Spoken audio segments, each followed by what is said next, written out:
everyone, welcome back to the channel. Today we'll be talking about my move to Canada. It really was prompted from a question and answer I did on Instagram, and the question I got was, how's living in Canada in terms of finding a job and making ends meet? Want to move there? You can put them in, Mama. Alright, so this is a really interesting topic because my move to Canada was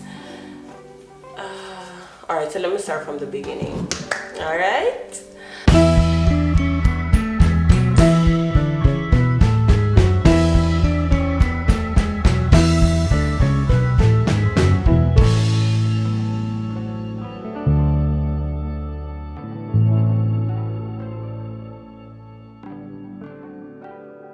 we're going to let Zaya make Grace do her thing, and I'm going to start from the beginning about my Canadian journey in relation to work, right?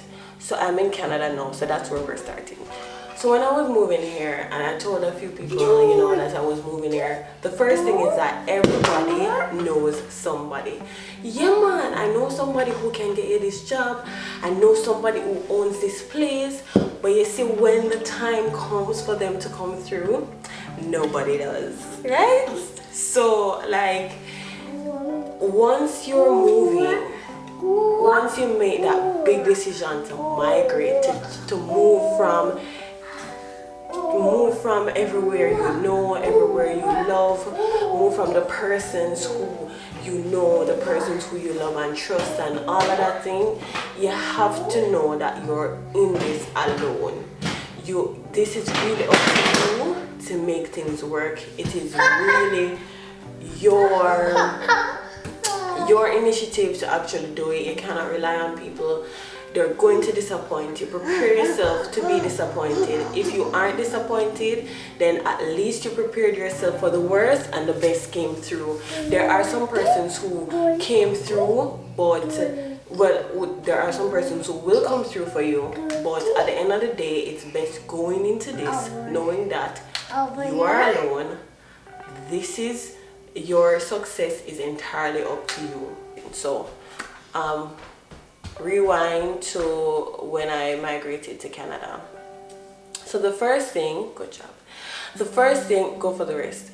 The first thing is that I had some I had some expectations that I didn't know at the time were unrealistic, and I'll share those expectations with you. I was working in a marketing role for 3 years in Jamaica, so I thought that I had the requisite experience. I had the requisite experience to just get a marketing job in Canada. So when I came, I was just looking for marketing jobs, and I got a few interviews, even got return calls for the interviews. There was this one place where I did an interview 3 times. I thought, yes, definitely, I have this in the bag. I definitely have this in the bag and I'm going to get it. But then they dropped me last minute, and I found out that I was pregnant at the time, and I needed to get a job immediately in order to work enough hours to qualify for maternity leave.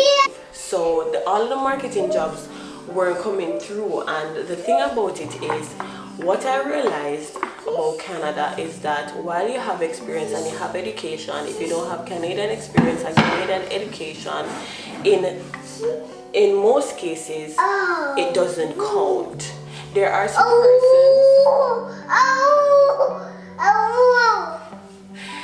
some persons that really luck out, like they get a job in the field where they actually left Jamaica. I did not get a job in that field. I graduated university with a first class honors degree. I was valedictorian of my class, but it just never counted because my degree in my head was equivalent to a school leaving certificate in Canada. So I needed to go back to school to actually figure out to actually get certified for them to actually see that I can function in the Canadian sphere. The same thing with job experience. I had job experience, but I did not have Canadian job experience. And while I understand based on how different Canada and Jamaica is set up, I just still couldn't understand why I couldn't get a chance. But anyways, that's just my story. There are persons who look out, they find a job, or not even look out, who were qualified to actually get the job. They never had to go back to school, they never had to, get another experience or whatever, but that just wasn't me. So I was struck with the fact that I needed to get a job immediately so that I can work the hours, so that I can qualify for maternity leave when it's time to give birth to Zaya, and I needed to get one fast. So my first job was in a warehouse. I ended up quitting the job that same day because I needed to lift a lot of things. It was just inhumane in terms of the conditions there. So I just couldn't do that, so I quit the same day. And then the only place that would take me without Canadian experience, without Canadian education was a call center. Now the funny thing is, there is a joke in Jamaica where they say US students always end up at call center. Well, this US student did. I ended up working at a call center, and it was brutal, bro. It was brutal in terms of the fact that I was pregnant at the time, and they had so many rules in terms of, you can't eat at your desk. Remember, I was pregnant at the time. As I said, it was brutal for me because of my experiences, because of my everything that was going on in my body. It wasn't brutal for other people because they didn't need to eat around the clock. They weren't going to puke if they didn't eat. They didn't need to pee a lot, all of those things. Now, every pee break that you take, it's counted. So it's not like, in Jamaica where you can just go to the bathroom, go to the bathroom. If you're going to the bathroom, it's timed, right? You have 2 15-minute break and a 30-minute lunch that you don't get paid for. And what was brutal about it was that I was working in the afternoon. I was working in the afternoon period, 2:30 to 11 p.m. So I was working the night shift, and I was pregnant. Can I emphasize? Pregnant, right? Brian was working at the time, so I had to take the bus to work. And then Brian would come back for me in the night. So now in the days, I would have this 20-minute walk, or like this 15-minute walk down this very long road, and it was during winter. So this is compounded. So this is not like a nice 15-minute stroll. Nah, it was a stroll where the roads were slippery. I had to be careful walking because I didn't want to slip, right? I didn't want to slip and hurt myself, hurt Zaya in the process. Then talking to people on the phone, right? Talking to people on the phone, like I was wondering if some of these people didn't get love in their lives because they're so mean. I don't want you to call me back. I hope you die. Some of those things that I got on the phone when I called them, right? So just imagine, emotionally, I'm dealing with all of the hormones that come with pregnancy, and then I have people saying, I hope you die. Don't call back my phone. You're a all of those things, right? So it was just emotionally taxing, physically taxing, because of the restrictions that they had in the workplace, and it was just a really difficult time. Eventually, you do what you have to do. You get the experience that you need, and you just do what you have to do. Unfortunately, you think that I thought that I would have gotten a better job, I would have gotten a better experience, but it just didn't work out for me. So I had the option to either lay low and just act like just lay low and act dead, or I got up, put on my big girl pants, my big girl shoes, and go to work every day, work the hours that I needed to work, and give birth to my baby, and just do what I need to do to make ends meet. So in hindsight, it was a really great like working environment in terms of the friends that I met. I even keep in touch with the friends that I meet, that I've met there even now. So it's great for friendships. It's just like the working experience, just the fact that I was pregnant at the time and it was really difficult. I had a friend who used to sneak me food, and I really want to add that I'm grateful for the call center that gave me the opportunity, that gave me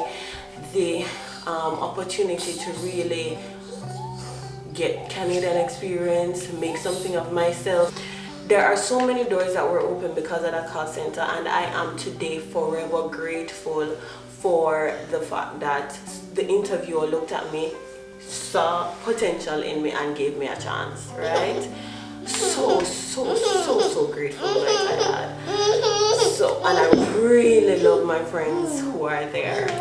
You know yourselves. But that is initially how my Canadian experience worked. Now I really want to add again that this is not the experience of the masses who migrate. I don't really know anybody's experience, I just know my own. But I do know that a lot of persons have ended up in the position that I was in, as well as the fact that a lot of persons have really gotten really great jobs just from migrating. They're in a really great position, but this is just my experience. I did learn quite a lot. I learned definitely that the working experience was totally different from Jamaica. I learned about discipline. I learned about just being tougher than I actually was, or actually thought that I would be. And I really learned that I was made of some real hard grit. You know those grit and grunge? Yeah, that's me. I was made of the stuff that is made to last. I was made to last. And that was my experience with Canada in terms of work. Again, it's an individualized experience. And if you want to know more, let me know. But that is it with me. You really just have to come and do it yourself. If it is that you have persons in your corner, then that is so good. But just know, just come up with a mindset. Just prepare yourself mentally. Just prepare yourself mentally to know that this is it. Me against the world. I wouldn't encourage anyone and I wouldn't discourage anyone. It's your choice totally. It can work out and it cannot work out. In my estimation, it did work out for me because where I am at the stage in my life, I have no qualms, I have no complaints. As where I am now, I wouldn't want to be anywhere else. So it's just your priority, what you want to achieve and what happened to me. Alright, so thank you for listening. Come and say bye. Come and say bye. Come and say bye to them, mama. Come. She's so cute, right? Say bye. Bye. Remember, subscribe, like, and share. Thank you so much. Send kisses.